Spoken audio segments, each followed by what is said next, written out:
What's up guys, it's Zach with Texas Highlands, and today we're getting some tongue and groove prepped and ready to install in our new home addition.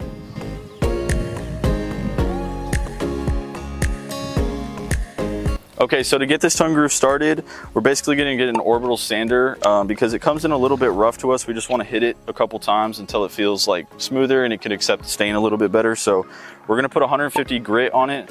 Start with that. If that doesn't get it to where we want it, then we'll put 200 grit sandpaper on there and hit it again, but that should be plenty. And then it's ready for stain and polyurethane. Okay, so we sanded this tongue and groove down that we're going to be using on the ceilings in our addition. And now that it's sanded and smooth, we're going to go ahead and stain it. The client doesn't want it too dark. You can go a lot darker with this, but basically we're just going to put a little layer and then wipe it immediately. That way it just has a nice brown color, a nice little wood color. Just get a little bit on there.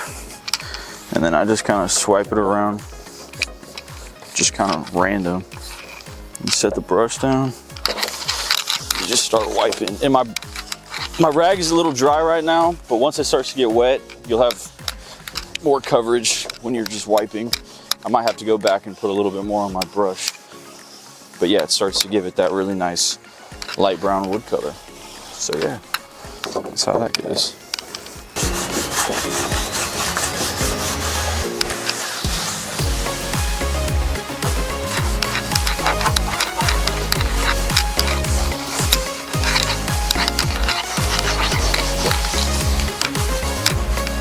So yesterday we basically stained these boards, which basically just gives it a new color and makes it a lot more bold. And you know, there's a variety of colors you can choose from. This is the one the client went with. And today we're basically just putting some polyurethane on there, which is going to seal it up from any wear and tear and give it a nice glossy finish. This is the truth. Okay, so whenever you're using polyurethane, especially in oil-based, it's a lot thicker than the water-based, but the water-based is kind of hard to find, so sometimes you might end up using this. You're gonna want to get a lot on your brush. You're gonna want to get it pretty thick on there, and then just do a heavy coat for like 3 to 4 feet, and then immediately get more and do it, because it tends to not have a lot of coverage. Like if you look at it from above, it'll look like it's like perfect, and then you'll look at it from another angle in the sunlight and you missed a bunch of spots. So you just want to make sure it's really even. That way when it goes up on the ceiling, you're not seeing, you know, shiny parts and then dull parts and stuff like that, and then you're gonna have to redo it. So yeah, you just want to make sure you get a lot of coverage. Just get it really thick, get it on there, and just slap it on there. Spread it really good, and just do small sections just to make sure you really get it. Make sure you get it on all the little areas. And yeah, that's pretty much it. It's pretty easy. This is my favorite part because it really brightens up the wood. It makes it really glossy. And it also protects it and seals it, so that's cool too. It also keeps it really true. It keeps it really hot. It keeps it really true. So just work your way down. Make sure it's spreading evenly too. You don't want big globs. You want it thick, but don't let it get uneven. And that's true right there.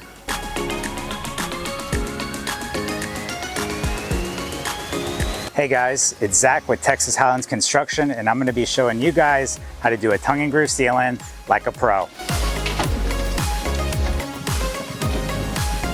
Okay guys, what you do not want to do when you're doing a tongue and groove ceiling is you do not want to take your hammer and beat on the edges of these to get your seams nice and tight. What you want to do is you want to take a cut piece, or it's basically a short piece of the tongue and groove. You slice it at an angle, you put that up there, and you'll use that as wedges to get your lines nice and tight. You need to take a board and cut a small piece. So now we're gonna make a little pizza slice. So what you do is you take your board, and it doesn't matter which way, you just cut it at an angle. So these two pieces here are how we're gonna get our butt joints nice and tight. So we're gonna take the piece with the tongue right here, and we're gonna put it up almost as if we were gonna nail it in. And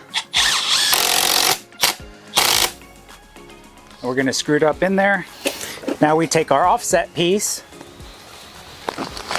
and we slide it in one another, almost like you're trying to put the piece back together. We have a big gap, and because wood is not perfectly straight, it's really hard to close that gap without hitting the edges. So you go to this slice here and you tap one into the other.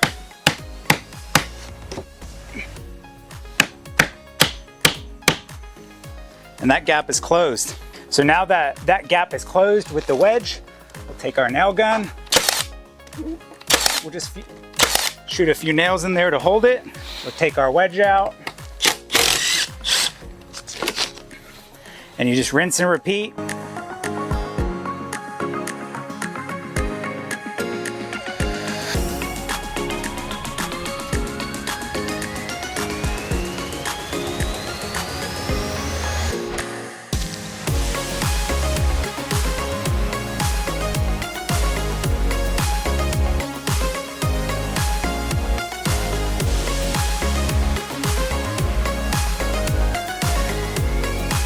All right, guys, thanks so much for watching. I hope you learned a little bit more about tongue and groove ceilings.